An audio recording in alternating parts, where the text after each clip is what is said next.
صلی اللہ علیہ وسلم نے عدل کا بول بالا کیا، ہر مقام پر، ہر نقطے پر رسول پاک صلی اللہ علیہ وسلم نے عدل عدل اور عدل کی آواز بلند فرمائی۔ کوئی مقام ایسا نہیں، آپ پڑھیے کتابیں، اگر ایک کلمہ پڑھنے والے اور یہودی کا فیصلہ آیا ہے اور نبی پاک صلی اللہ علیہ وسلم نے یہودی کو حق میں سمجھا ہے تو نبی پاک نے یہودی کے حق میں فیصلہ دیا۔ وہ منافق بگڑ گیا ہے، حضرت عمر کے پاس گیا ہے، لیکن حضور نے فرمایا جہاں جاتا ہے جا، فیصلہ وہی کیا جائے گا جو عدل پہ مبنی ہوگا، جو انصاف پہ مبنی ہوگا۔ ہماری طبیعتوں کے اندر سے وہ جو جس سٹیج پہ کوئی بیٹھا ہے وہ وہاں بڑا ہے، وہ جہاں بیٹھا ہے وہ سلطنت کا مہاراجا ہے، وہ کہتا ہے نہیں نہیں میرے پاس سارا کچھ ہے، یا تو میں اختیارات استعمال کروں گا، وہ استعمال نہ ہوئے تو پھر دولت استعمال کروں گا۔ تو جب اجتماعی مزاج قوم کا بگڑتا ہے، پھر معاشرے میں ناانصافی عام ہوتی ہے، پھر ظلم عام ہوتا ہے، پھر بے رہ روی کا شکار۔ اور میرے نبی پاک صلی اللہ علیہ وسلم کی حدیث سن لے، ذرا جا کے سننا یہ والی روایت، اور اسے یاد کر لینا، اس کا رٹا لگا لینا۔ حضور نے فرمایا تھا جس معاشرے میں بے حیائی عام ہوگی وہاں ایسی بیماریاں پیدا ہوں گی جن کا علاج ہی کوئی نہیں ہوگا۔ اور حضور نے فرمایا جس قوم کے اندر انصاف نہیں ہوگا وہاں قتل عام ہوگا۔ انصاف نہیں، جب تک مجرم کو سزا نہیں ملتی، جب تک مجرم کو سزا نہیں ملتی اتنی دیر تک لوگوں کے لیے وہ نشان عبرت نہیں بنتا، اتنی دیر تک لوگ باز نہیں آتے۔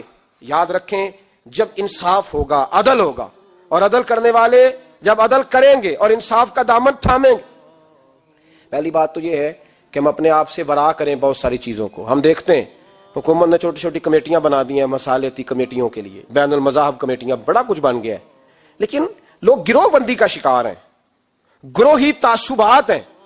دیکھتے ہیں کہ ہمارا ووٹ کس طرف ہے، ہمارا مزاج کس طرف ہے، اس رنگ میں ملت کا اجتماعی نقصان ہو جائے، شرازہ بکھر جائے۔ اور میں شروع میں کہہ چکا ہوں، امام حسن فرمایا کرتے تھے اگر غریب پر ظلم نہ روکا جائے گا تو وہ ظلم امیر کے دروازے تک بھی جائے گا۔ ایک وقت آئے گا کہ امیروں کے ساتھ بھی زیادتیاں ہونے لگیں، اس لیے کہ جب ظلم ہوتا ہے تو اس کی آگ بھی پورے معاشرے کو لپیٹ میں لیتی ہے، اور جب انصاف ہوتا ہے تو اس کی برکتیں بھی سارے معاشرے کو فائدہ دیتی ہیں۔ عدل انصاف ضروری امر ہے۔ حضرت عمر فاروق رضی اللہ تعالیٰ عنہ جناب زید بن ثابت رضی اللہ تعالیٰ عنہ کو خود قاضی بنایا تھا۔ حضرت زید بن ثابت کو قاضی خود بنایا، خود تعینات کیا۔ حضرت ابی بن کعب رضی اللہ تعالیٰ عنہ نے نا حضرت عمر پر مقدمہ کر دیا حضرت زید بن ثابت کی حکومت میں، خود حضرت عمر پر۔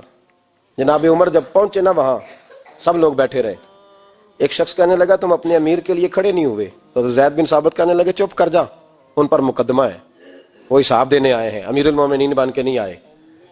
سامنے کھڑا کیا تو گفتگو کے دوران کوئی ایسا موقع آیا کہ حضرت عمر کو قسم دینی پڑی، تو حضرت زید بن ثابت حضرت ابی بن کعب سے کہنے لگے یار لحاظ کر، وہ فاروق اعظم ہے، امیر المومنین ہے ہمارے، اور تو ان سے قسم کا مطالبہ کر رہا ہے۔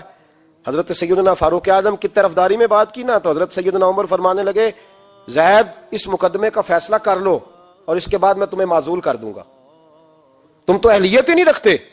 حضور کیا ہوا؟ فرمایا تم نے میری طرفداری کیوں کی، تم نے مجھے امیر المومنین کیوں کہا، تم نے کیوں میرے حق میں بات کی؟ اگر میں اور تو اس طرح کرنے لگیں گے تو امت کو عدل کون دے گا؟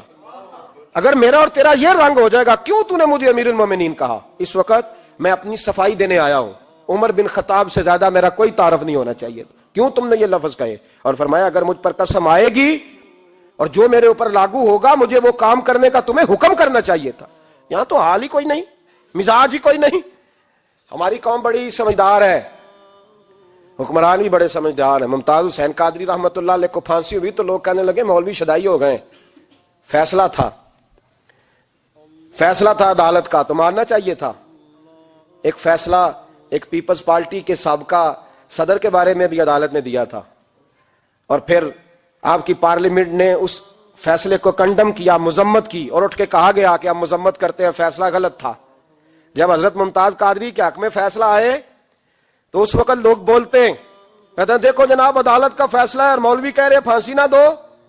اور جب ایک شخص پر، ایک عام آدمی پر فیصلہ آئے اور بڑی عدالت کرے اور وہ چوکوں چوراہوں میں کھڑا ہو کے کہے کہ ہم اس فیصلے کو نہیں مانتے، پھر کوئی آدمی نہیں بولتا۔ پھر کسی جگہ ہم نے کہا تھا بچ جا، تو رسول اللہ صلی اللہ علیہ وسلم کی ناموس والوں کا لحاظ کر، اللہ رسول تیرا خیال فرمائیں گے۔ لیکن یہاں عدل اور انصاف کے تقاضے بڑے عجیب ہیں، غریب کے حق میں فیصلہ اور ہے اور امیر کے حق میں فیصلہ اور ہے۔ چودھری صاحب پہ درخواست